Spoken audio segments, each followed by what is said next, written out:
He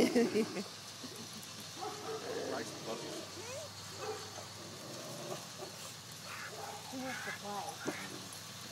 And I have two little ones. They're smaller than these puppies. He drives them to Zorgo. Hey, Oreo! Got Oreo and Kevin. Got Mary Alice and Hunter and Emily. We have Melissa and Gleason and Bonnie and Cash. All right. And Hunter, don't be so rough. Come on, be good. they just got baths, guys.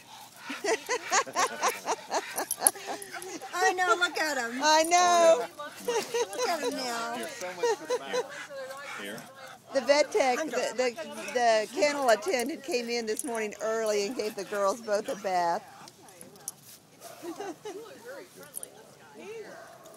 only like growled at like 2 other dogs, but that was like it, Hey, buddy.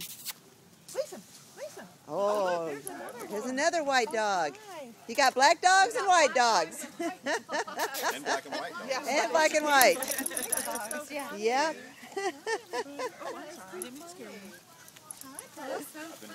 Look, here's our death row. Our death row dog. Oh, bark, bark, bark. And Miss Bonnie, who got him back in tip-top shape. He was in the youth room, ready to go, thanks to Dr. Wittenberg. Now he's moving to South Dakota. And now he's moving to South Dakota.